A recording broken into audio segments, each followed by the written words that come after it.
All right, so it's 3 o'clock again on a Friday, and we're back on the live market review. So let's see if you guys can hear me loud and clear. Testing the audio again. Parang usual na to, titingnan natin yung audio first. Kasi for some reason, others cannot hear me well on the recording. Pero the last time I checked, medyo okay naman tayo. So let's see how things are going on with this one. Yeah. Wala akong naririnig na echo. Sandali Let me see. And doon ako nagre-rely. Pag nag-e-echo, ibig sabihin may sound. And bakit wala? Oh, I think yung mixer ko ang naka-off. Alright, there you go. Let's see. Ayun na nga, sabi ko na nga. Okay. So we have audio. Okay. So what happened to the markets since the last time we checked on it? Well, there's a little bit of, let's say, retaliation from other currency pairs after the dollar really dominating the move for almost the whole week. So let's jump into the charts now. Tingnan natin, ano bang nangyayari? Alright, let's turn off that banner. We're on gold right now, looking at that breakout. Pero, yeah, I was waiting for that pullback here. So, para makapasok tayo ulit. But, iniwan na tayo ni gold. Anyway, okay, going back here. Look at that beautiful price right there going in our favor. So, I hope you guys were able to catch the move when it bounced at the EMA here. Right? So medyo nag-sideways nga lang siya, pero ito na yung pinakamalapit natin towards the evening or kaninang umaga. Then look at that rally right there towards the 0.6855 resistance. So hope you guys were able to catch that about almost 100 pipper move, right? And let's see what else we can do for the rest of the day, knowing that the price is already close to the ceiling. Okay. Another option would be that 1 hourly chart. So sabi nga natin, no, ito yung inaabangan natin na bounce from here, kaso nga lang nagtuloy-tuloy, nag-sideways a bit, then you have that clear move on the EMA somewhere here, then price really zoom, not to the moon, but until the 6855 level muna yung tinitingnan natin. Okay? So from here, right, so tingnan natin from here, wait for the bouncing EMA. Okay, tapos na tayo dyan. Alright, if you're not seeing my notepad, this is the notepad now. Okay, so tapos na tayo dito. Buy, wait for the bounce. So ibig sabihin, ang pinakaabangan ko ngayon is resistance. Naka-sell naman tayo. Okay, my bias today would be a sell. Wait for reversal from resistance. So, ano yung nilagay natin? 0.6855. That's the level that we're looking for. Right? So, well, so far, okay, from here, ito naman. Okay? If this price is triggered, okay, dyan tayo maghahanap ng ating, on this area, I mean, maghahanap tayo ng sell towards the reversal naman. So, if you go and look at this on the bigger picture or higher time frame, we're actually looking at a beautiful downtrend here still. Okay? Look at this bigger swings. Kung mapapansin nyo, oops, may tinamaan nata dun sa ano ko, sinet na alert. But anyway, we are waiting for that price to be touched. Okay? Tapos sell tayo. Now, I'm not saying it's guaranteed that it will really go down. We will also try to see if there's a possibility of a breakout. Okay? Kasi kung titingnan natin to sa, let's say, 1 hourly chart, pwedeng mangyari nito later on is ganito, magkaroon tayo ng beautiful breakout din dyan later on. Okay? So, hindi ibig sabihin, pag tumama dito, sell tayo kaagad. This is the level where we want to reassess our position to know if we can get in on a sell or not. So, priority natin is a sell. Pero, sabi natin, kung gusto niyo din ilagay dito sa trading plan nyo, buy, okay, if price breaks resistance. Diba? Ganun lang naman. Okay? Pwede nyo namang ilagay yan ng ganyan. Okay? So, nasa sa inyo na. Ang sa akin lang is, ang una nating bias talaga is to sell because we expect for a reversal coming from the resistance. Yun yung pinakauna. Alright, so that's the plan for AUD USD. Let's go and check NZD USD. Parang ganito. Okay, ito na nga. This is a beautiful example ng sinasabi kong breakout. So parang ganito, okay? Pero that's on the 15-minute chart. Let's go and check the higher time frame. So later on, parang almost ganito yung gusto nating makita kay AUD/USD if we are to look for a buy. Ibig sabihin gusto nating ma-break niya muna yung resistance, saka tayo maghahanap ng buy opportunity. Alright? So as conservative as you want to be, you want to look for those opportunities on higher time frames, like of course on D1 first. Okay? Pero obviously hindi natin nakikita kay D1 yan. Si D1 is still a beautiful downtrend, meaning the price is still likely to continue to go down even if we're seeing this price moving up now. Okay? So, kung si D1 lang susundin natin, ito pa rin downtrend na to. Okay? So, ibig sabihin, conservatively, if you're trading on D1, you are anticipating for a bearish engulfing. Malayo pa naman yung entry price mo dyan. Okay? So, in that case, malamang pwede kang mag-abang din dito on Monday na. Again, this is the very conservative approach. On Monday ka na mag-abang for a 3-bar formation here, anticipating for that sell. Now, aggressively, you might want to anticipate the breakout today. Okay? So, may sinasabi tayong if this downtrend that we're currently seeing, actually, it's kind of being broken here now. Okay? So, makikita mo dito, meron na tayong inverse head and shoulder, right? Already pointing in that direction. So, if this price stays above, then that could be our early entry for a buy. Okay? So, not that aggressive, but of course, dahil nga, sabi natin, if we're going against the daily trend, yes, it is still considered being aggressive, pero still, alright, not compromising, what you call this, risk management. So, ibig sabihin, naghahanap pa rin tayo ng magandang entry. Hindi ibig sabihin nun is, like, click lang tayo kaagad ng buy. Okay? So, that's the beauty of trading with proper risk management. Okay? Whether you are trading with a robot or you're trading manually, again, the best thing to do is to understand when's the best time to get in, when's the best time to get out. Okay? So, yun yung lagi nating tatandaan. Okay? So, NZD/USD, aggressively speaking, H1 is really forming a reasonable entry price right here. But it's not touching my yellow EMA or that orange EMA, depending on your screen resolution. And I don't know that one. it's okay, Alexa. Now I cannot find any good entry price here right now, so it can lead me to like over analyzing. So I let NZD/USD be for now, and tingnan natin. Okay, though buy yung analysis natin dito from yesterday. Okay, so yun nga, nag-sideways siya dito, tapos nag-spike, nag-breakout. So, iba na yung magiging bias natin dito. Well, good enough. New analysis natin from yesterday, nag-materialize naman. I hope you guys were able to take advantage of it. So, for now, I will go and say review later. I cannot find any good entry price there, right, that I can take advantage of. All right? Okay, now GBPUSD, the cable, all right, and we want to send our condolences, love, and respect to Queen Elizabeth II, who was announced that left the beautiful earth, or this beautiful world of us or ours, about 8 hours, 10 hours ago, right? So let's see how this is affecting, or is there any effect on the cable or the pound to be particular, right? So here, probably there could be some, I don't know, kung anong tawag nyo dyan, but sabi nga nila, right? It is the beginning of an era for King Charles III, right? After a few years, I think he's 73, 72 ata, right?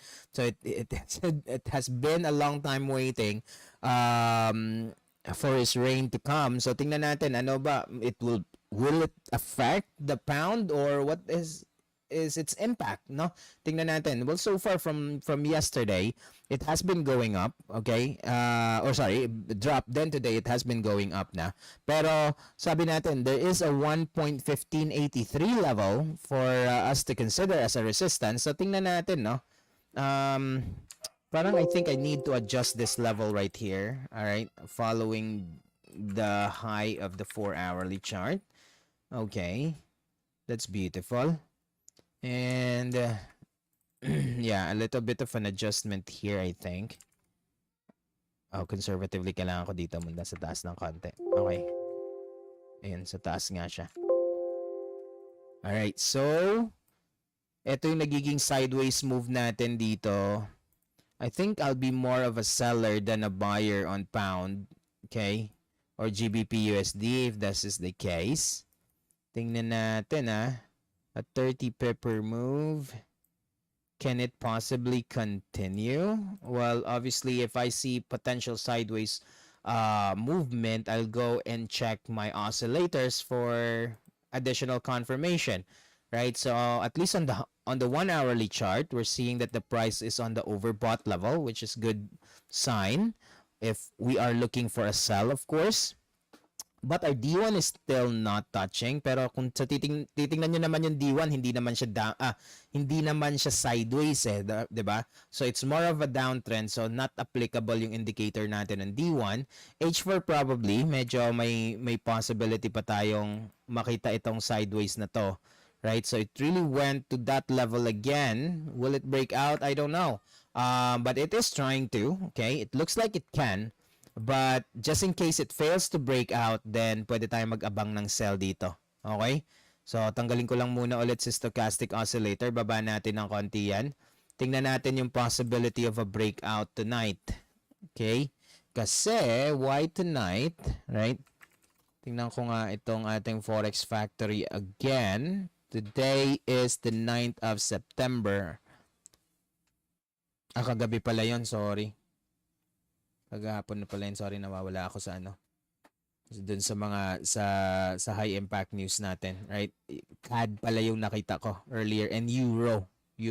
So we have ECB President Lagarde speaking few hours from now, like about 5:30 local time. Then you have CAD unemployment rate coming up on 8:30. So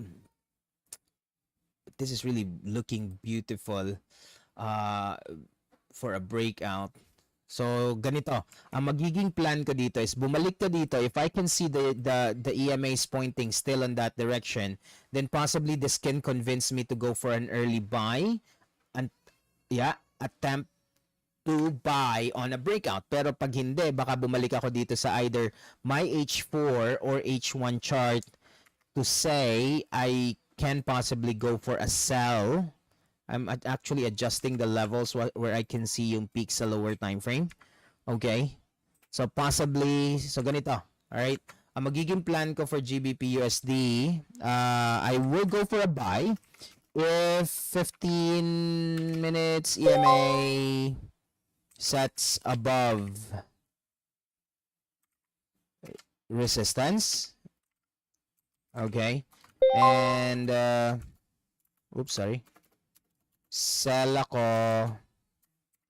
probably on H1 or H4, right? Possible reversal. Oops, sorry. Possible reversal. Okay? So, tingnan natin yan.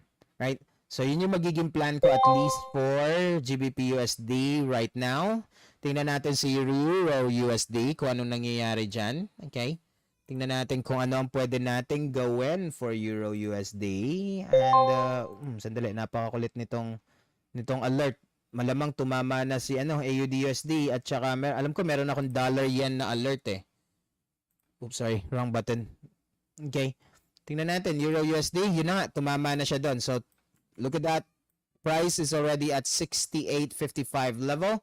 So, ibig sabihin, possible na for the rest of the afternoon, I'll be monitoring AUD USD.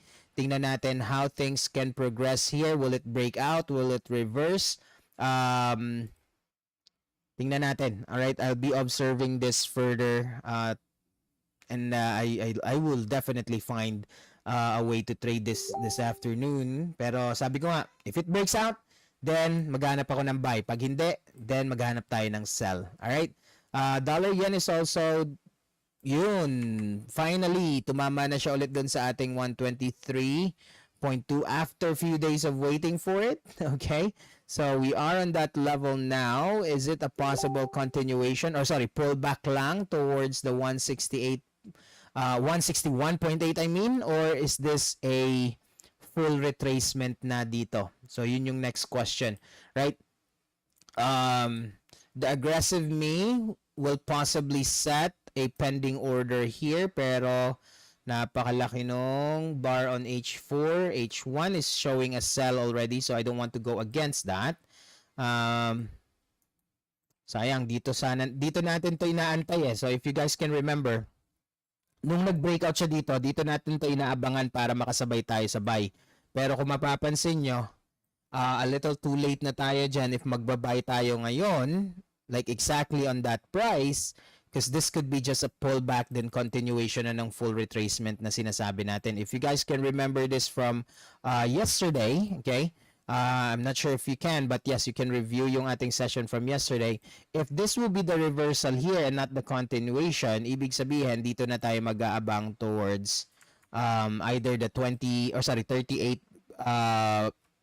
38.2 retracement or 50 or down to the 61.8 before it can continue the uptrend again, right? So, yun ang aabangan natin ngayon. So, let me just go back to setting this this Fibonacci here to where we have it, okay?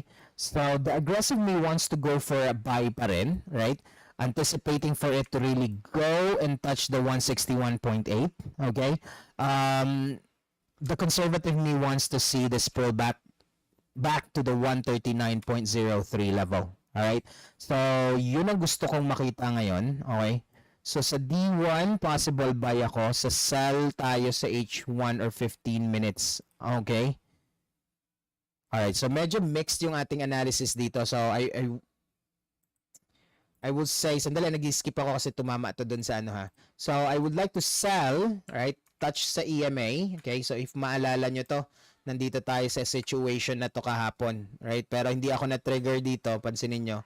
Nung tumama siya sa EMA, we had a pending order for a breakout on this one, pero never na siya nag-trigger, umakyat siya doon. Then, ngayon pa lang siya ulit nag-crossover. So, if I will be a seller again on dollar yen, this will be the same analysis that I would have, or the same setup that I will wait for. And then, for D1 would be my, if I will go for a buy on D1, this will be specific on D1. Wait for entry. Okay? Entry reference, or what am I talking about here? This will be like a price action pattern. Yeah, a pin bar, maybe a bullish engulfing. That's what I'll be looking for. Entry reference for buy. Okay? For buy. Yung sabi nga, wait for entry reference. So possibly touch EMA2. Okay? So definitely this will be relevant to the EMA set on that time frame. So D1. So ibig sabihin itong touch na to tapos pag ganito. So I would anticipate for a continuation on this one. Pag hindi nangyari ito, ibig sabihin pwede ako magtuloy-tuloy ng sell. Yeah, pwede ako magtuloy-tuloy ng sell towards, right? Hanggang dun sa pinaka nearest na floor level natin, which is 139.03. Okay? So yan yung aabangan ko on dollar yen. Alright? Pero anyway, sorry, nuna lang natin yung kasi nag-alert na. So, gusto ko makita kung anong pwede natin gawin agad-agad. Alright, going back to Euro US. Okay. This is finally a breakout. So, we said wait for a better setup here yesterday. Now, we are seeing good reasons to go and be involved here now. So, for me, my bias here is to go long on Euro USD. Okay. Unfortunately, may mga naiwan dito that were selling yesterday. So, I hope you guys will reassess your position and tingnan natin ano na yung pwede nating i-take advantage. Okay? Now, if you can remember from 2 months ago or July, meron tayong sinet na Fibonacci number here when the price reversed. Yeah? And true enough, ito yung finalo niya. It went to the 61.8 level before dropping. So, would it be the same thing here for this one? Well, we are seeing smaller waves or smaller cycles here, right? Depending on what you call these things. So, smaller waves, cycles, swings. It means the same thing for me. Tignan natin. Will it be the same story? Swing low or from swing high to the next swing low or the lowest low. So, ibig sabihin, if this can continue as a downtrend, okay, this right here is likely to continue until 61.8. So, ibig sabihin, sabi ko nga, I'm a buyer until that area. Okay? Tapos, saka tayo maghanap ng sell. Now, I'm not saying that it will be like an ultimate level, pero meron tayong 50 Fibonacci level there to watch out for. So, ibig sabihin, okay, wait ha. The 1:1 is done.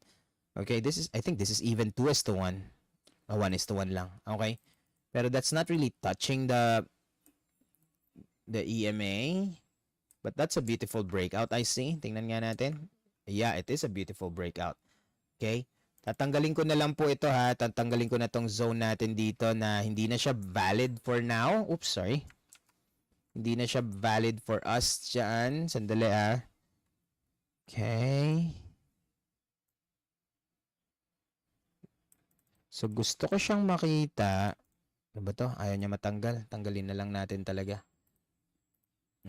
Sige. Ayaw mo ma-move ha. Tanggalin kita. Okay. So, eto na yung aabangan natin ngayon. Kung babalik siya dyan sa ilalim, then magsasell tayo. Pero kung mag-stay siya above, okay. Oops, sorry. Tanggalin na natin si expansion. Okay. Napakaganda sana na, no? 2:1 na ito. Pero, hirap na habulin. Huwag na natin habulin. So, if magbe-breakout yung EMA niya above the gray area here, yung sinet ko na zone, then pwede ako mag-continue ng buy, at least monitoring if it breaks 50 or up until the 61.8. Kumbaga, napaka-aggressive na nung price pag umabot pa siya sa 78.6. Pag ginawa niya yun, ibig sabihin, may possibility na makikita natin to si Euro USD finally na mag-reverse since that long-term downtrend from last year. It has been rallying downwards, right? So could it be, or could this be the catalyst of a reversal? In fact, several times in the past, I was waiting for this to really reverse, pero hindi talaga nangyayari. Nagbe-breakout talaga siya pababa, right? Or breakdown nga. Okay? I can remember at the point I was buying somewhere here, then nag-reverse na naman siya, so reassess na naman tayo ng position. Okay? So, but anyway, tingnan natin if finally ito na ba yung magiging reversal niya. Kasi kung hindi, hanap pa rin tayo ng sell, right? So, short term, my bias there will be a buy. Again, short term lang po ito. This could be on the 15 minutes. And as always, as you know, I will wait for the EMA bounce. Okay? And I will remind myself, TP, not higher than 61.8 fib. Okay? So, yun yung reminder ko sa sarili ko. My TP should not be higher than the 61.8 fib. So, tingnan natin. If things would materialize in our favor, good. Pero pag hindi, then we can reassess our position. Okay? USD CAD. Right? USD CAD was on a bit of a potential sideways yesterday. If you notice, we have our stochastic there. Pero, yun na nga. Finally, humina din si dollar after wonderfully rallying, right? But as far as USD CAD is concerned, it already dropped by 100 pips or more, or almost, sorry, since earlier today. But if you count the breakout from last night, yeah, that's over 100 pips already. So, ang tanong, saan kaya pwede tayong pumasok ulit dito? Well, this is no longer higher than the previous. Obviously, we are seeing that this uptrend, bigger swings, this uptrend is likely to reverse na. Pero again, understanding USD CAD, right? It could be a little bit challenging for USD CAD still. So for me, pull back to the 30.55 would be my most conservative approach now if I want to sell. Kasi wala na, too late na ako dito. Ito, touch. Pero andito, ang bias natin kahapon is for this price to stay on this in that zone, right? So, ibig sabihin, even if I was available to look for those trades from earlier, wala din siyang bounce sa EMA, so could have not been involved in this too. So, ibig sabihin, my pinaka-conservative trade would be for USD CAD is to wait for the pullback after that breakout. So, you notice, price is breaking out of the 30.55 level. So, gusto natin bumalik siya doon, a pullback to test that level, then we can go and sell. Okay? So, ano ibig sabihin nun? Wait for retest. Resistance 1.3055. Tingnan natin. Well, of course, I would not say I'll go for a sell right away there, but yes, that's the first thing that I would do on a support or resistance level. So resistance, sell. Pag tumama naman sa floor, buy. So yun yung mga unang tawag dito, action na mapipili ko or bias in that case. Okay? Pag nag-breakout din saka ako maghahanap ng buy. Alright? So yan muna aabangan natin. USD CHF is also looking not so good there, pero sabi nga natin that was expected as it is or it was at the 98.18 level. So, yun na nga yung ina-expect natin, di ba? Hindi niya na-break yun. Tapos, eto na yung next. Kaso nga lang, wala akong nakitang entry price dyan. But, ano ba yung naging plan natin? Wait for the 15-minute touch. Unfortunately, eto na yung pinaka malapit. Hindi na rin ako nakapag-trade dyan kahapon. So, I hope you guys were able to catch that. Pero kung titingnan nyo, based dun sa analysis natin from yesterday, tumutuloy naman, no? Ako lang yung hindi naging available to take that trade. Pero I hope you guys were able to catch those trades as well because it with this setup it really went down to the 96.16 floor level. So ibig sabihin, kaya pa bang bumaba hanggang dun sa pinaka lower na level nito, 95.38? Tingnan natin. Right? Yun na yung next na abangan natin or else, okay? Pwedeng mag-umpisa na siya ng panibagong move dito kung magiging false breakout man yan. So, two things now. If I'll be available for the rest of this Friday afternoon, yes, it's Friday afternoon. Hindi-double check talaga yung calendar, no? Nawawala na siya sa schedule niya. Alright, pero anyway, if this would be a false breakout, then our position there would be a buy. Ibig sabihin, we will disregard the EMA kasi again, this is not a trend anymore that we're anticipating for to happen, but instead a reversal, right? So ibig sabihin, tanggalin ko muna to okay? My bias here for now would be a buy. Again, gagaya ng sabi ko kanina, pag tumama sa ceiling, then sell. Pag tumama sa floor, then buy. Yun lang naman yung initial reaction ko. Pero pag things can be different, like nag-breakout, then wala namang masama magpalit ng bias, okay? So, ibig sabihin, if the market moves, right, the opposite of your anticipated movement or direction, and well, you need to accept the fact that it's already doing it, then it should not be taken as like a personal test, right, or challenge to your intellect. Hindi ganun, right? So tayo kasi retail trader, so susundan lang natin kung saan papunta si market. If it's not moving in our favor, then that's totally fine. We can reassess our position. Okay? Wait for I will go for a bullish engulfing. Yeah, I will wait for the bullish engulfing pattern, right? If you're familiar with this, then you know what I'm talking about. If you're not, then let me know so I can go and talk about bullish engulfing with you, maybe on a chat or maybe through a Zoom session, right? So let me know. So ibig sabihin from here, dito ang hahanapin kong entry price kung sakasakaling maging bullish engulfing ito. So we have about 32 minutes left on this bar. So kung hindi to magtuloy-tuloy mag-stop dito, so ibig sabihin like about 4 o'clock we can set a pending order if it can be a potential bullish engulfing. Alright? So, pero pag hindi naman at nagtuloy-tuloy yan, this is still a reasonable 70 pipper move from 96.16 to 95.38 floor level. So, ibig sabihin, pwede tayo maghanap ng sell dyan later on. Pero, medyo matagal-tagal pa to, hindi ko muna ito gagawing priority ko sa ngayon. Okay?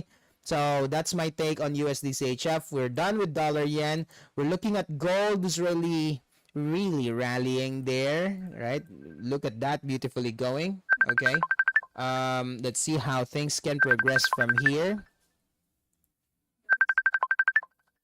Okay, just give me 1 sec. Okay, this is gold. Okay, breakout.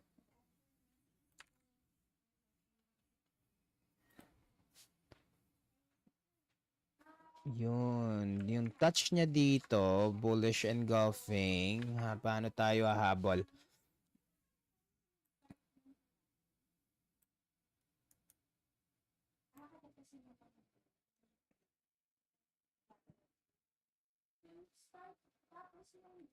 Medyo malayo na to.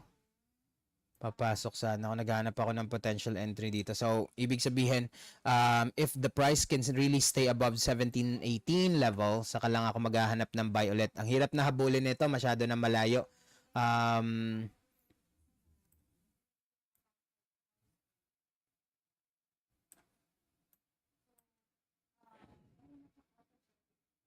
So, wala, abang na lang talaga tayo. Abang tayo ng drop niya ulit tapos mag-buy ulit tayo papunta doon. If the price can really stay above 1718, ano? Ganda sana nung touch niya kanina sa 1 hourly chart, oh. Okay, for that bullish engulfing. Well, technically, dito, breakout, pullback, right? Tapos, like about 45 pepper. Yun, 1:1 na. At tapos meron ka pang resistance dito sa intraday. So, not really advisable for us to chase that anymore. So, we want to see a pullback tapos buy ulit. So, yun na lang, yun ang pinaka-conservative natin. Okay? Kung mapapansin nyo, nakabuy talaga tayo dito since yesterday. So, pero unfortunately, eto nga, bumaba muna siya last night. Akala ko nga magtutuloy-tuloy sa 1696 pero hindi na talaga umabot. Nag-reverse na rin siya dito. I was actually looking at this one. Kung mapapansin nyo to. This is a beautiful downtrend right here, but eventually from last night nawawala na yung from at least the beginning of September, right, this week, nawawala na yung momentum niya. So as anticipated, it can possibly go here. Well, true enough, we are seeing new waves or new swings coming up from the previous, getting higher than the previous, I mean. So look at this swing high right here, higher than that previous. So this is where your fractals are really helpful, so you can like easily spot if the recent high is higher than the last one, right? So yun, ang magiging bias talaga natin ngayon is still buy, all right? Pero this time, aggressively, it could be on the 1 hourly chart. Pero either way, I will buy, wait for EMA bounce talaga, right? I will go for the EMA bounce if I will follow this trend.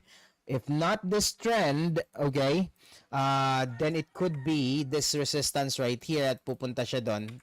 That could be a little aggressive lang, okay, if you are trying to catch this short-term sell dito, okay? But I'm not saying it's wrong. It's just a little bit aggressive than the usual.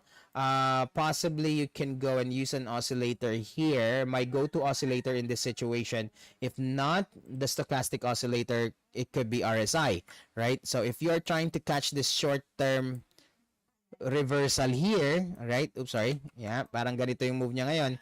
So kung ito lang gusto mong mahuli, then please watch out for the 1718 floor level, right? So yeah, that's still a reasonable 100 pipper move. If it can break out of that, it could be more, right? But if you're trying to scalp here, maybe siguro etong drop lang na to.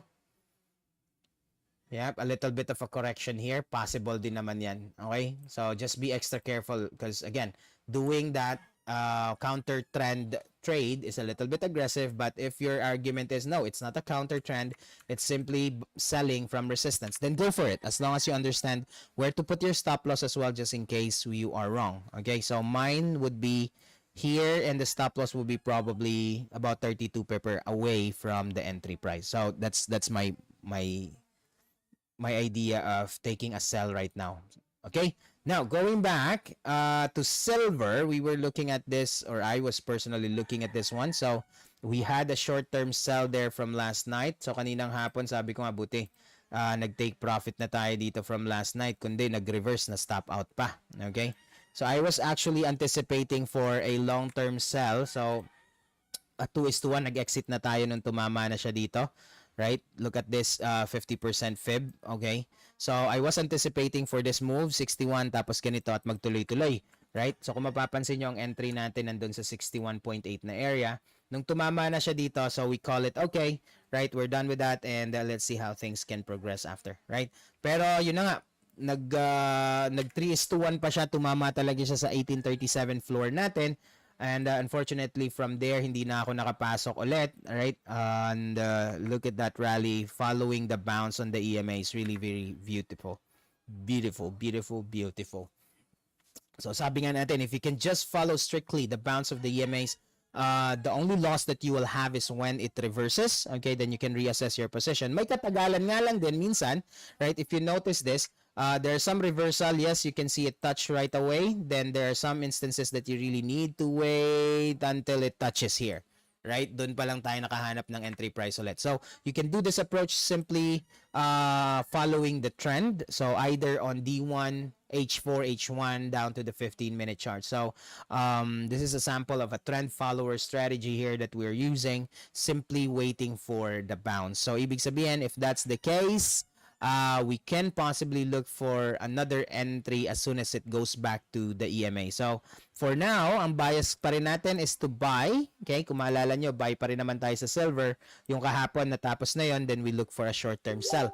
Okay, so ngayon, buy pa rin tayo. As always, I will be looking for an EMA bounce. H1 is not doing that yet. The 15 minutes is not doing it either. So, ibig sabihin, if it can go back to this area, saka tayo makakapaghanap ng buy ulit. Alright? So, yun ang titingnan natin. So, kung mapapansin nyo, it is the same thing that I'm applying for every currency pair or asset that I'm trading. Again, sabi ko, it's not a guaranteed strategy that you'll win 100% of the time, but I find myself seeing more profitable setup here. Kung mapapansin nyo, yun lang din naman ang tinitingnan natin, and the price moves in our favor. Right? There are some instances na hindi. So, we need to make sure that we cut those losses, right, dun sa levels that we can accept. Okay? And reasonable, not to over expose our account. So just simply follow your strategy, whatever it is. Or if you find that your strategy is not really working for you, let me know. There probably there's something else that we can help you, all right, or I can help you personally, so we can review your strategy, and from there we can help you improve it. Okay? So sa akin, it's if it's not a reversal, then I should be following the trend, right? So, going to check on crude as we would expect for it to do, right? Ito na nga, after that breakout, and sabi ko, it is expected for us to see that pullback. It is happening now. So, hopefully, that 84.39 level will really hold, right? And the sellers can still push the price much lower for next week. So, I would expect for that price to really stay below that area.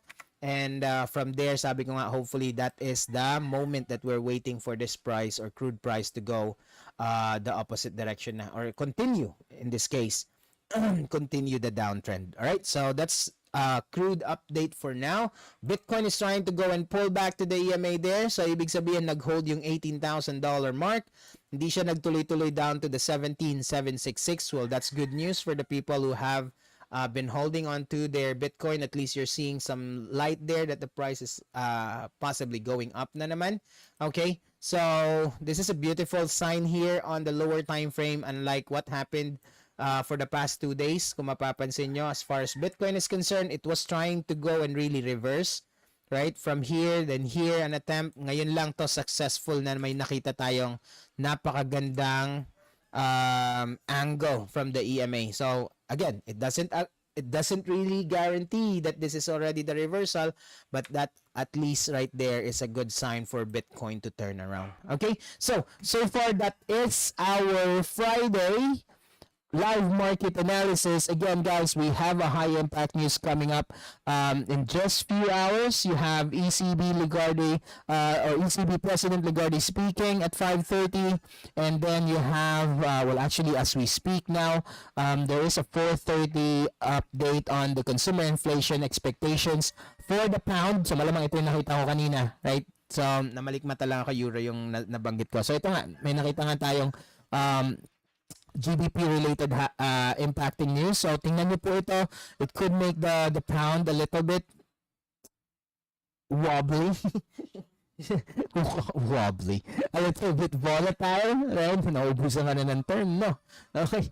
So, but anyway, then of course, a reminder, you have unemployment rate and employment changes relating to CAD at 8:30 tonight. Okay, so probably there could be some movements there towards the end of the trading day kasi meron ka pang FOMC announcement coming from what do you call this?